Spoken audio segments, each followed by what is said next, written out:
आज की वीडियो में हम बात करेंगे उन मिस्टेक्स के ऊपर जो आप नवरात्रि के फास्टिंग के दौरान या नॉर्मल फास्टिंग के दौरान कर रहे होते हैं, जो आपके गोल को हैम्पर कर रहा होता है और इसका अंदाज़ा आपको बिल्कुल भी नहीं होता।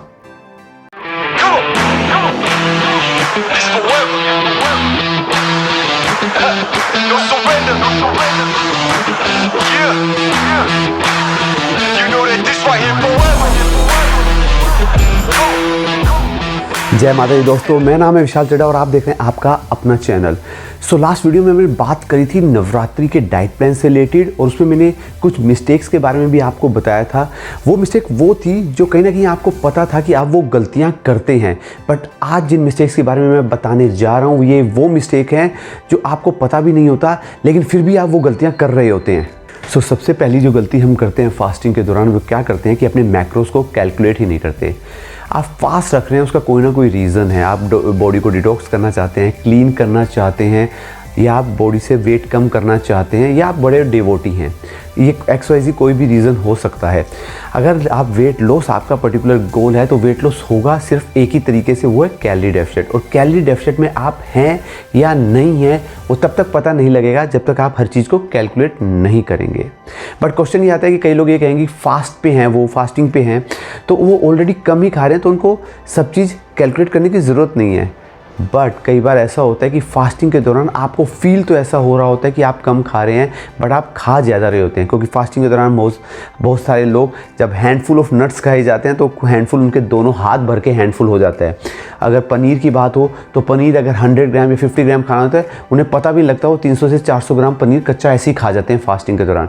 फास्टिंग के दौरान खाए जाने वाला खाना अगर नॉर्मल लाइफ से आप कंपेयर करेंगे तो उसमें बहुत फ़र्क होता है। नॉर्मल लाइफ में जो खाना आप रोटी खा रहे हैं, आप राइस खा रहे हैं, वो आप काफ़ी लंबे समय से खाते आ रहे हैं, तो जो सैटिस्फैक्शन फील कराता है जो कि फास्टिंग के दौरान नहीं होता, चाहे आप फास्टिंग के दौरान कितना ही ज़्यादा खा लें। अगर आपने पनीर 300 से 400 ग्राम खा भी लिया तब भी आपको लगेगा कि आपने खाना खाया ही नहीं है। अगर आपने हैंडफुल से ज़्यादा नट्स खा भी लिए तब भी आपको यही फील होगा कि आपने तो कुछ खाया ही नहीं है, जबकि आप खा ज़्यादा रहे हैं बट फील आपको ऐसा हो रहा है कि आप कम खा रहे हैं।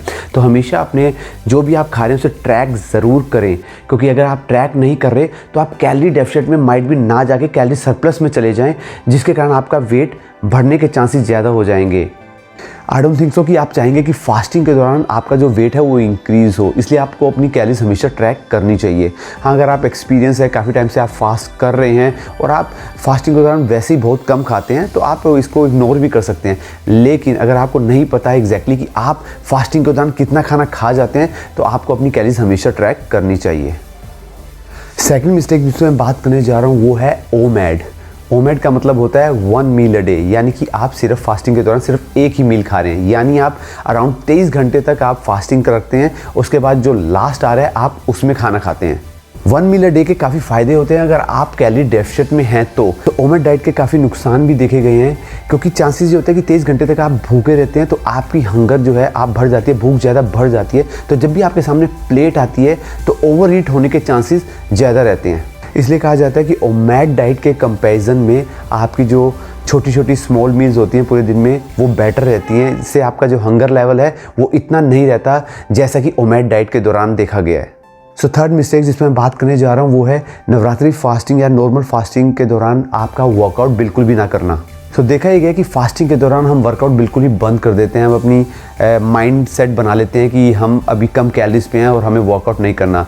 लेकिन अगर आप देखें कि बॉडी बिल्डिंग कॉन्टेस्ट के दौरान जो लोग होते हैं वो बिल्कुल कम कैलोरीज पे होते हैं लेकिन वो अपना वर्कआउट बिल्कुल भी नहीं छोड़ते। इसी तरह हमें भी देखना है कि फास्टिंग के दौरान हमें ये ज़रूरी नहीं है कि हमें वेट ट्रेनिंग ही करनी है। आप अब किसी भी तरीके से अपने आप को एक्टिव रखने की कोशिश कीजिए। आप वॉक पे जा सकते हैं, घर में पार्क है, गार्डनिंग कर सकते हैं, आप वेट ट्रेनिंग करना चाहते हैं तो कर सकते हैं। मील लेके चले जाएं, जो फास्टिंग की मील आप लेते हैं हल्की सी वो लेके करें। ज़्यादा हार्डकोर एक्सरसाइज ना करें अगर आपकी बॉडी आपको अलाउ नहीं करी, बट किसी ना किसी तरीके से अपने आप को एक्टिव रखने की कोशिश ज़रूर करें। फास्टिंग इज़ ऑल अबाउट अपने आप को हेल्दी रखना, और वर्कआउट जो है वो भी उसी का पार्ट है कि आप अपने आप को हेल्दी रखना चाहते हैं तो दोनों को एक साथ रखिए। इसके ऊपर कोई पर्टिकुलर अप्रोच नहीं है, जो चीज़ आपको सूट करती है आप वो कीजिए। आपको बस ये चीज़ ध्यान रखनी है कि आपको इस दौरान इनएक्टिव नहीं रहना, किसी ना किसी तरीके से अपनी एक्टिविटी बढ़ा के रखनी है, अपने आउटपुट क्रिएट करते रहना है, ताकि जो आप फास्टिंग से बेनिफिट लेना चाह रहे हैं वो आप प्रॉपर ढंग से ले पाएँ। सो आपको ये ध्यान रखना है कि फास्टिंग के दौरान आप अपने आप को प्रॉपर ढंग से एक्टिव रखें। किसी भी तरह की एक्टिविटी आप कर सकते हैं, बट इस बात का आपको ज़रूर ध्यान रखना है कि आप अपने साथ कुछ ज़्यादा हार्ड ना हो जाएं, कहीं कुछ ज़्यादा जो आपकी बॉडी अलाउ नहीं कर रही आप वो करने लग जाएं, वैसा भी नहीं करना। बट ट्राई ये हमेशा करना है कि आप अपनी बॉडी से, आप अपने आप से जितना दे सकते हैं उतना बेस्ट देने की कोशिश करें। सो गाइज, ये तो थी 3 मिस्टेक जो आप लोग मोस्टली करते हैं फास्टिंग के दौरान। आई होप अब आपको समझ में आ गई होगी कि आपको क्या एग्जैक्टली में नहीं करना। सो जल्दी मिलेंगे आपके साथ नए टॉपिक के साथ। Till then stay tune, stay fit and stay healthy because it's one life, so be fit for it.